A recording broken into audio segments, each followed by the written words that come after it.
Ozalj, on Croatia's Kupa River, where nature, protected habitats, and a historic railway meet. 4 scenes from the Kupa Valley: the hydro plant, climate action on the riverbank, forest trails above the town, and the ivy-covered railway tunnel. Munjara and the Kupa, kayaks below Croatia's oldest continental hydro plant.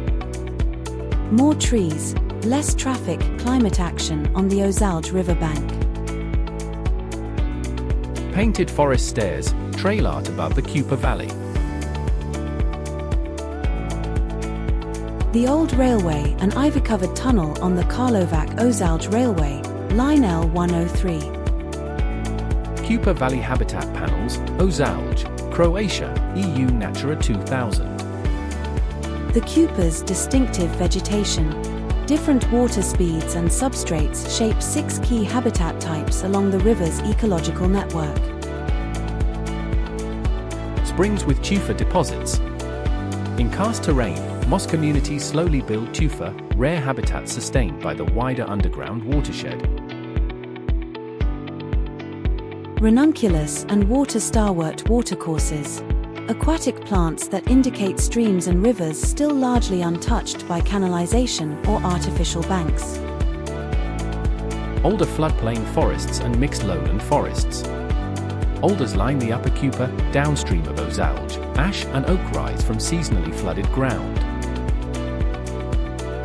The Kupa ecological network, tufa springs, alder forests, clean watercourses, rock crevice plants, and river driftwood. A living riverscape worth preserving. From Ozalj's riverbank to its protected habitats, the Kupa Valley remains an intricate, resilient world worth knowing. Right on the banks of the Kupa stands Munjara, Croatia's oldest continental hydroelectric power plant, opened in 1908.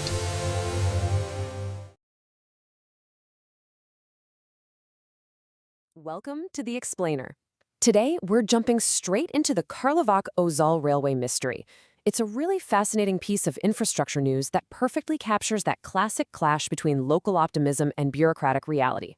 We're launching a full investigation into the massive €20 million renovation of this railway line. It's a story packed with history, heavy engineering, and a completion timeline that honestly has everyone guessing. So, let's just cut right to the chase with the burning question. When exactly is the Ozalj train returning? If you live in the region, or, if you just love a good public works mystery, this is the $1 million question. Well, actually, as we'll see in a minute, it's the €20 million question. Everyone knows the train stopped running. Everyone knows the tracks are being completely torn up.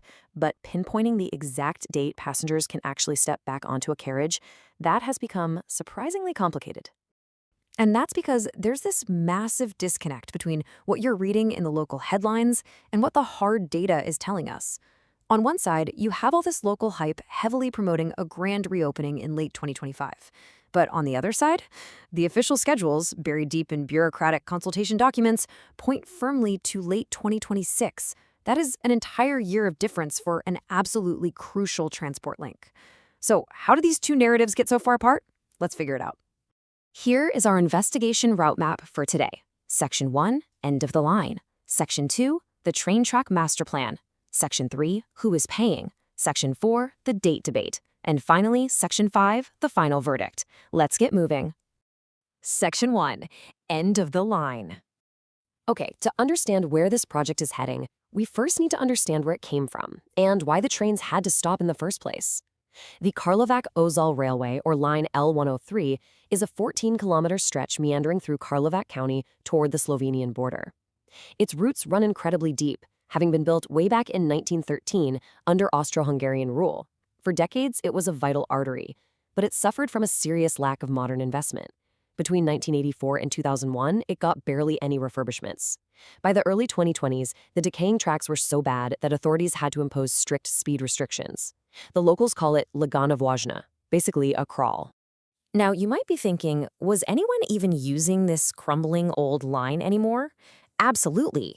In 2022 alone, 83,600 passengers either started or ended their journeys on this route via Ozalj. We're mostly talking about students and workers who relied on these trains literally every single day. This proves, without a doubt, that this wasn't some dead route. It was a highly active, essential public service that was just running on borrowed time.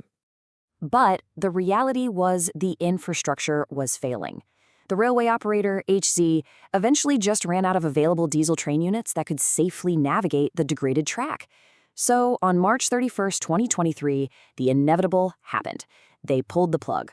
All passenger trains were halted, and daily commuters were abruptly pushed onto replacement buses. This shock to the system is exactly what triggered the urgent, massive rebuild we're dissecting today. Section 2. The Train Track Master Plan. So once the line was shut down, what was the actual plan to fix it? Well, in December 2023, HC Infrastructura signed a major contract with Prugine Grajevine to bring the line back to life. And they aren't just patching things up here. This is a complete, total renewal of the tracks, the wooden and concrete sleepers, and the stone ballast underneath. They're dropping in 11 brand new turnouts, 6 in Makichno and 5 in Ozalj, plus doing vital culvert repairs and station upgrades. And because the track is completely closed right now, construction crews don't have to deal with the nightmare of split traffic issues, which actually allowed them to rebuild roughly half the line by mid-2024. You might notice one major thing missing from this master plan, though: overhead wires. Yep, this project involves absolutely zero electrification. The focus is purely on restoring the physical track bed. But don't worry, the future still looks pretty bright.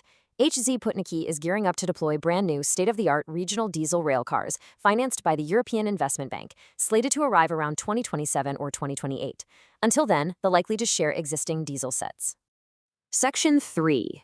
Who is paying? Okay, let's dive into the money, because a public works project this huge doesn't happen without some serious financial backing. According to HZ Infrastructure's 2024 financial plan, the vast majority of the burden, a whopping 91%, is being shouldered directly by the Croatian state budget. The remaining 9% comes from European Union and European Investment Bank co-financing programs that are specifically earmarked for local rail renewals. The really great news here: the funding is completely locked in. There are no reported financial shortfalls threatening to derail this progress.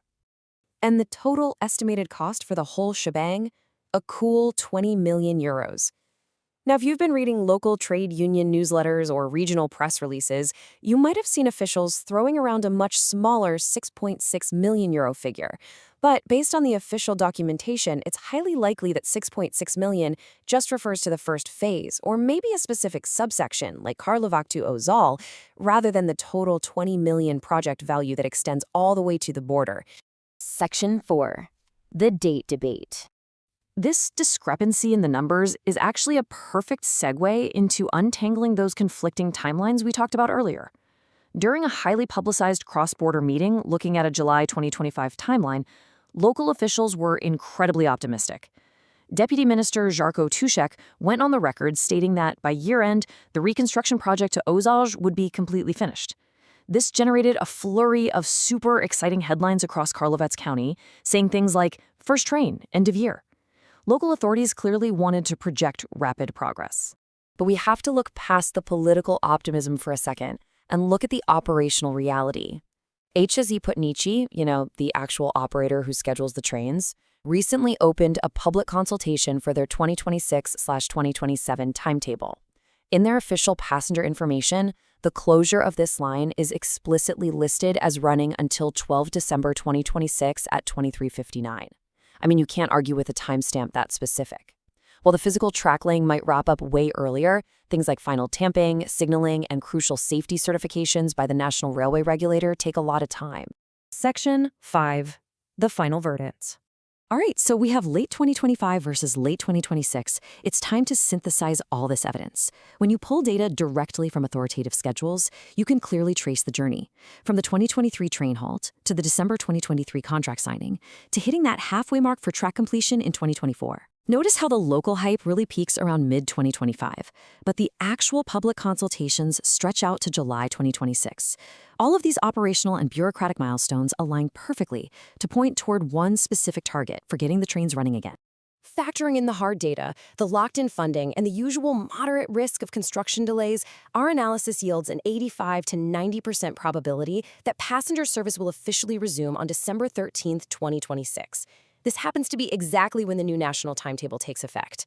It might not be the super speedy 2025 return local politicians promised, but it is a highly realistic, fully funded, and locked-in target for bringing modern rail back to Karlovac Count.